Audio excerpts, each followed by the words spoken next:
మా పార్టీ తీసుకున్న స్టాండ్ ఏదైతే గుంటూరు, విజయవాడ, మచిలీపట్నం అభివృద్ధి చేస్తేనే రాజధానిగా రూపుదిద్దుకుంటుందనే దాని గురించి మేము వివరంగా చెప్పాలని, ఏదైతే Telugu Desam party social media, Telugu Desam party అనుబంధ ఛానల్స్ ట్రోల్ చేస్తున్నాయో జగన్మోహన్ రెడ్డి గారి గురించి, దానికి వివరణ అర్థమయ్యేటట్టుగా ప్రజలకు చెబుదామని వాళ్ళు తప్పుదారి పట్టించాలని ఆలోచిస్తున్నారు.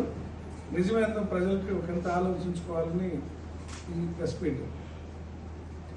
జగన్మోహన్ రెడ్డి గారు కోవిడ్ టైంలో కూడా, కోవిడ్ వచ్చినప్పుడు, కోవిడ్ అనేది 1 నెలకో 2 నెలకో 3 నెలకో పోదు. దీంతో మనం సహజనం చేస్తూ పారాసెటమాల్ టాబ్లెట్ వేసుకొని ఊళ్ళన్నీ శుభ్రంగా పెట్టుకుంటా బ్లీచింగ్ కొట్టుకొని వైరస్ స్ప్రెడ్ కాకుండా మనం నడవాల్సిందేనో ధైర్యంగా అని చెప్పి ఆ రోజు చెప్తే, ఆయన ఏమన్నా డాక్టరా, సైంటిస్టా అని చెప్పి ఇట్లానే ఎల్లో మీడియా ట్రోల్ చేసింది. చివరికి ఏమైంది? అదే నిజమైంది. అది సెకండ్ వేరియంట్ వచ్చింది, థర్డ్ వేరియంట్ కూడా స్లోగా వచ్చి అట్ట వీక్ అయిపోయింది. ఎవరైతే ధైర్యంగా ఎదుర్కొని అవగాహనతో ఉన్నారో వాళ్ళు ఈజీగా సర్వైవ్ అయ్యారు. ఎవరైతే అతిగా ప్యానిక్ అయ్యారో, కోవిడ్ అంటే రాగానే అతిగా భయపడిపోయి వాళ్ళు దెబ్బతిన్నారు. మరీ నిర్లక్ష్యంగా తిరిగిన వాళ్ళు కూడా దెబ్బతిన్నారు. జగన్మోహన్ రెడ్డి గారు 5G, చంద్రబాబు 2G, చంద్రబాబు నాయుడు గారు ఓల్డ్ జనరేషన్, జగన్మోహన్ రెడ్డి గారు ఈ కాలం జనరేషన్.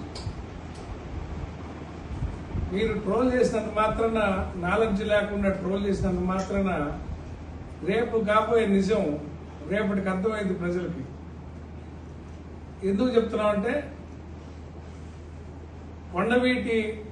కొండల్లోంచి వచ్చే వర్షపు నీళ్ళు కానీ, అమరావతి ఎగువ ప్రాంతం, అమరావతి అనే ఊరు కొంచెం ఎగువ ప్రాంతంలో ఉంటుంది గుంటూరు జిల్లాలో, అటు నుంచి వచ్చే ప్రవాహం కూడా కృష్ణానది అదే మన బ్యారేజ్ వైపు, కృష్ణా బ్యారేజ్ వైపు దూసుకుని వస్తాయి.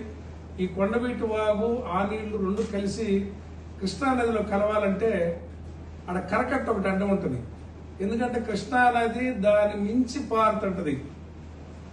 అందుకే కరకట్ట మామూలు పొలాల కంటే కూడా 12 అడుగులు 13 అడుగులు ఎత్తున కరకట్ట ఉంటుంది. విజయవాడ మునుగుతుంటే కూడా జగన్మోహన్ రెడ్డి గారు గోడ కట్టాడు. దానివల్ల మొన్నటి వచ్చిన వరదల్లోంచి ప్రజలను కాపాడగలిగాడు. మీరు అటు పక్క నుంచి వచ్చే వాగులు, కృష్ణా జిల్లా ఎగువ ప్రాంతం నుంచి వచ్చే వాగుల మీద మీకు అవగాహన లేక దాన్ని క్లీన్ చేయకపోయేసరికి మన ఊరు మునిగిపోయింది మీ అందరికీ తెలుసు. ఎగువ పక్కన ఉన్న ఇబ్రహీంపట్నం ఏరియానే ఊరు మునిగిపోతే, ఇటు పక్క కొండ మీద నుంచి వచ్చే నీళ్లు, అమరావతి వైపు వచ్చే నీళ్ళన్నీ ఒకసారిగా దాంట్లో పోలేక, దీనికంటే ఈ ప్రవాహం కంటే కృష్ణా నది ఎత్తులో బారుతూ ఉంటుంది. అప్పుడు వాటర్ ఆటోమేటిక్గా స్టాగ్నెట్ అవుతుంది. అది ముంపు ప్రాంతంగా చూడాలి. అంతేకాదు జరింపు భూములవి. మన మామూలుగా అందరికి అర్థమయ్యేటట్టు చెప్పాలంటే, మన ఇళ్లలో పెరట్లో పాది నేల ఎట్టుంటుందో, కాలు పెడితే మెత్తంగా ఉండే పాది నేల ఎట్టుంటుందో అటువంటి నేలవి. అక్కడ రాజధాని కడతానంటున్నాడు. ఇప్పుడున్న సచివాలయానికి 100 అడుగుల లోతు ఫౌండేషన్ వేశాడు. 100 అడుగుల లోతు ఫౌండేషన్ అంటే ఇంకొక 5-6 అంతస్తులు వేసుకోవడానికి కూడా ఆ ఫౌండేషన్ సరిపోతుందని వేశారు. మరి దాన్ని ఎందుకు తాత్కాలికం అంటున్నారో, మళ్ళీ శాశ్వతం అని ఎందుకు అంటున్నారో అర్థం కావట్లేదు. అమెరికా రాజధాని వాషింగ్టన్ DC. అక్కడ ఉన్న అన్ని భవనాల కంటే చిన్నది వైట్ హౌస్. అక్కడున్న అన్ని భవనాల కంటే చిన్నది వైట్ హౌస్. వైట్ హౌస్ అమెరికాని పరిపాలిస్తుంది, అమెరికా ప్రపంచాన్ని పరిపాలిస్తుంది.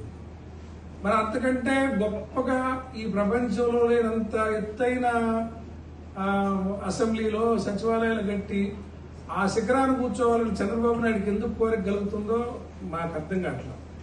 ఇది ఒక విచిత్రపు పోకడగా మనం చూడాలి. ఒక మామూలు గ్రామాల్లో ఒక ఊరు ఎత్తేటప్పుడు గ్రామాల్లో మెరక మీద ఊరు కట్టుకుంటారు. ఆ గ్రామం ఆ రెవెన్యూ మొత్తం మీద ఎక్కడ దెబ్బలాగా ఉంటుందో అక్కడ ఊరు కట్టుకుంటారు. పల్లంలో పోయి చెరువు కట్టమ్మడి పల్లాల్లోనో చెరువుల్లోనో ఊరు కట్టుకోరు ఎవరు, ముంపు గ్రామాలు ముంపు ప్రాంతాల్లో. ఆ మాత్రం విజన్ లేకుండా చంద్రబాబు నాయుడు గారు గౌరవ ముఖ్యమంత్రి గారు 4 సార్లు ముఖ్యమంత్రి, 40 ఏళ్ళ అనుభవం, ఆయనకి తెలియదని మేము అనుకోవట్లా. ఆయనకి దీంట్లో ఏదో స్కీమ్ ఆలోచించి రైతుల్ని మోసం చేయడానికి ఇది చేశారు. నేను ఇంకొకరు ముందడుగేసి చెప్తున్నా, అక్కడ మా కమ్యూనిటీ వాళ్ళు ఉంటారు కాబట్టి వాళ్ళైతే నమ్మి ముందు భూములు ఇస్తారు కాబట్టి, తర్వాత పిల్లలందరూ అమెరికా పోతున్నారు కాబట్టి ఆ పొలాలు చేయడానికి కూడా మనుషులు లేరని కౌలు వస్తాయని ముందు టెంపరీ కౌలు కోసం ఇయటం, తర్వాత గజాల్లో ఆయన ఇస్తారంటే నమ్మి, ఎకరాలు ఇచ్చి గజాలు ఇస్తారంటే నమ్మి మీరు భూములు ఇస్తున్నారు. నాకు వాళ్ళ పట్ల నేను బాధతోటి సానుభూతితోటి చెప్తున్నా, మిమ్మల్ని మోసం చేయబోతుంది ప్రభుత్వం. తర్వాత ఎవరైనా అమరావతిలో కొనుక్కుంటే రేట్లు పెరుగుతాయని అదేదో ఊరు డెవలప్ అయింది అనుకునే వాళ్ళకి కూడా చెప్తున్నా, ఆ భ్రమంలో ఉండి అందరు పోయి అక్కడ ఏదో కొనుక్కుంటున్నారు. చంద్రబాబు నాయుడు వచ్చిన 2 సార్లు గత గవర్నమెంట్లో కూడా ఒంగోలులో రియల్ ఎస్టేట్ మొత్తం పడిపోయింది, అందరూ అడ్డు వెళ్ళిపోయారు. మళ్ళీ జగన్ గారు వచ్చాక అట్ట కొంచెం రియల్ ఎస్టేట్ పడి అందరు ఇల్లు బళ్ళు కట్టుకుంటా ఊరు పచ్చబడింది. మళ్ళీ రొటేషన్ జరిగింది అన్ని చోట్ల, రాష్ట్రం అంతా వికేంద్రీకరణతో. మళ్ళీ ఆంధ్రదేశంపై ఆ ముంపు ప్రాంతాల్లో పెట్టుబడులు పెడుతున్నారు. మీరందరూ నష్టపోతారు. చంద్రబాబు నాయుడు పల్లంలో ఊరు కడుతుంది కాకుండా లక్షల ఎకరాలు ఎక్కడా లేనంత లక్షల ఎకరాల్లో మొన్న మిథున్ రెడ్డి గారు చెప్పారు, ఇప్పటికీ కలకత్తా 50,000 ఎకరాల్లో ఉన్నది. వేల సంవత్సరాలు, అది 100 సంవత్సరాల నాటి నుంచి ఏర్పడ్డ నగరం 50,000 ఎకరాల్లో ఉంటే నువ్వు 1,00,000-1,50,000 ఎకరాలతోటి మీరు ఏం చేస్తారు చంద్రబాబు గారు? మీరిచ్చిన పిలుపు మేరకు ఈవెన్ నేను సైతం ఎన్నికల్లో పోటీ చేయాలంటే 2 పిల్లల కంటే ఎక్కువ ఉంటే అర్హత లేదని మేము కూడా కుటుంబ నియంత్రణ ఆపరేషన్ చేయించుకున్నాం, 3వ బిడ్డ కనుక్కున్నాం. మీరిచ్చిన పిలుపు మేరకు ఈ జాతి ఈ రాష్ట్రంలో జనాభా తరుగుదల పెట్టింది. ఎక్కడి నుంచి జనాలు తీసుకొచ్చి నువ్వు అమరావతి నింపుతావు? అసలు ఎక్కడ ఏం అవకాశాలు ఉన్నాయని. పక్కనున్న నయా రాయ్పూర్ వాళ్ళు కడితే ఆ రాయ్పూర్లో అసెంబ్లీ జరిగేటప్పుడే మనుషులు కనపడతారు, సెలవుల్లో ఒక్క పురుగు కనపడతారు. ఊరు ఖాళీ. 20,000 ఎకరాల్లో రాయ్పూర్ రాజధాని కట్టారు.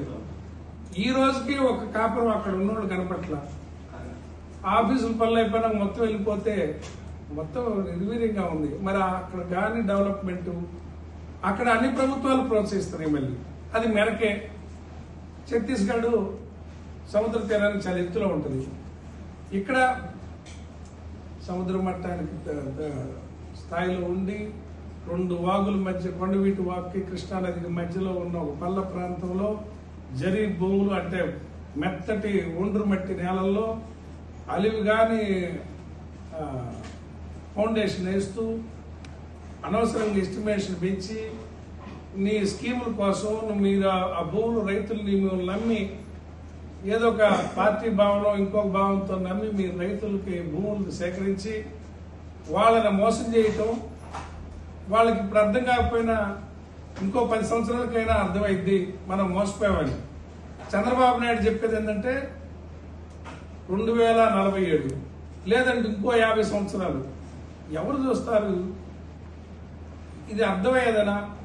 అరుంధతి నక్షత్రాన్ని చూపించి అక్కడ కనపడుతుందని చూడమన్నట్టుగా మీరు 50 సంవత్సరాల కోసం ఈరోజు భూములు ఇస్తారా? 50 సంవత్సరాల కోసం మీరు అంటే జరగని పని. అంటే ఆ రోజుకి చంద్రబాబు నాయుడు 50 సంవత్సరాలకి ఎవరుంటారో తెలియదు కాబట్టి ఆయన అడిగేవాళ్ళు కూడా ఉంటారు కాబట్టి అబద్ధాలు చెబుతూ ఆకాశం వైపు ఆశలు చూపిస్తూ నమ్మిన రైతాంగాన్ని మోసం చేస్తున్నాడు. జగన్మోహన్ రెడ్డి గారు చాలా ప్రాక్టికల్గా ఇన్ని లక్షల కోట్లు ఖర్చు పెట్టలేము, మెరక మీద కట్టుకుందాం అంటే మన వాళ్ళలో సైతం ఊరు మెరక మీద ఉంటుంది పల్లెటూరులో, అట్టనే మెరక మీద కట్టుకుందాం అని చెప్పి గుంటూరు విజయవాడ మధ్య అంతా మెరకే, మంగళగిరి ఆ ప్రాంతం అంతా మెరకే. అటువైపు ఎయిర్పోర్ట్ దగ్గర ఉంది. అక్కడి నుంచి పోర్ట్ సిటీ లాగా మచిలీపట్నం ఉంటుంది, మద్రాసు లాగా పోర్ట్ కట్టాం కాబట్టి మా పార్టీ, మా జగన్మోహన్ రెడ్డి గారు, మా ముఖ్యమంత్రి గారు పోర్ట్ కట్టారు కాబట్టి పోర్ట్ డెవలప్ అవుతూ వాణిజ్య అవసరాలు డెవలప్ అవుతూ ఉంటుంది. మీరు ఇది కారిడార్గా ప్లాన్ చేసుకోండి, ఖర్చు తగ్గుద్ది అని చెప్తే దాన్ని మావిగన్ అని ఆయన, అంటే మీరు ఏదో పేరు పెట్టుకోండి, మొత్తం కామన్ ఏరియాని మచిలీపట్నం విజయవాడ గుంటూరుని కలిపి పెట్టుకోండి. ఒకవేళ చివరిలో గన్ వస్తే జగన్ మీకు కనపడతాడు కాబట్టి మీకు నచ్చిన పేరు పెట్టుకోండి అన్నాడు. మీకు నచ్చిన పేరు పెట్టుకోండి, కానీ ఉద్దేశాన్ని అర్థమయ్యేటట్టు చెప్తే ఇది ప్రజలకు అర్థం కాకుండా ఉండాలని దాన్ని వింతగా ట్రోల్ చేయటం. తర్వాత ఆంధ్రజ్యోతి రాధాకృష్ణ చేత భూత పురాణాలు రాపీయటం. అంటే మేమందరమే మళ్ళీ టాపిక్ డైవర్ట్ చేయటం. నిన్నదాకా బిఆర్ నాయుడు స్టోరీ జరిపోయింది. బిఆర్ నాయుడిని వీళ్ళు తప్పించిన కారణం కూడా అతను తప్పిస్తే ఆ టాపిక్ అందరితో పోద్ది. ఈ స్కీములు అన్ని బయటికి రావు. మీరు ఆరోగ్యశ్రీ బిల్లులు కట్టడానికి డబ్బులు లేని మీరు లక్షల కోట్లతో రాజధాని కడతారంటే నమ్మే ఆ రైతుల్ని ఒకసారి ఆలోచించుకోండి. పేదల పిల్లలకు ఫీజులు కట్టలేకపోతున్నాడు, జీతాలు ఇవ్వడానికి అప్పులు తీసుకొస్తున్నాను అంటున్నాడు, ఆరోగ్యశ్రీకి వైద్యం చేయించలేకపోతున్నాడు, లక్షల కోట్ల రూపాయలతో రాజధాని కడతానంటున్నాడు. సచివాలయాలు, పార్లమెంట్, ఢిల్లీ పార్లమెంట్ భవనం 1200 మంది సీటింగ్ తోటి ప్రపంచంలో తలదన్నేలా ఒక మాన్యుమెంట్ లాగా 900 కోట్లతో కడితే ఈయన ఆల్రెడీ కట్టిన సచివాలయం 1000 కోట్లు అయింది. దాని మీద ఇంకా చాలా ఫ్లోర్లు వేసుకోవచ్చు. అది కాదని మళ్ళీ కోర్టు కట్టాడు, అది కూడా టెంపరరీ అంటాడు. ఎందుకు మీ కమిషన్ల కోసం కట్టినయే మళ్ళీ కట్టడం, చేసిన పనులే మళ్ళీ చేయటం, ఆ లోతట్టు ప్రాంతంలో డబ్బులు బారపోయటం ఎందుకు? ఇది రాష్ట్రం మీద పడే భారం అని, ఈ అప్పులన్నీ తీసుకొచ్చి రాష్ట్ర ప్రజల మీద పన్నుల రూపంలో భారం పడుతుంది. ఇది తర్వాత తరాలు కట్టాలా? ఈ భారాన్ని మొయ్యలేని పరిస్థితి ఉంటుందని చెప్పి ఒక బాధ్యత గల ప్రతిపక్ష నాయకుడిగా జగన్మోహన్ రెడ్డి గారు మీకు ఒక సూచన చేశాడు. ప్రతిపక్షం ఒక సూచన చేసినప్పుడు దాని మీద డిబేట్ పెట్టండి, మంచి చెడు మాట్లాడండి. మామూలుగా అయితే ప్రతిపక్షాన్ని కూడా పిలిచి చర్చించాలి. మీరు అది మాట్లాడకపోగా మీరు ట్రోల్ చేస్తే తాత్కాలికంగా మీరు ఏదో 4 రోజులు ఎగతాళి చేసి మాట్లాడుకోవచ్చేమో. కానీ నేను ఇందాక చెప్పాను కదా, కరోనా టైంలో ఆయన ఏదైతే చెప్పాడో అదే జరిగింది, ఇది కూడా అదే జరుగుద్ది. అందుకే చంద్రబాబు నాయుడుని నేను తెలివి తక్కువ అనట్లేదు. ఆయన ఆ కాలంలో ఏదో తప్పనితో పనిచేశాడు, జన్మభూమి కార్యక్రమాలను ఇవన్నీ చేసి ప్రజల కంట్రిబ్యూషన్ పావలా ఉంటే 30 ప్రభుత్వం ఇచ్చి కొంత ప్రభుత్వం నడపబెట్టి ఆయన 2వ గెలిచాడు.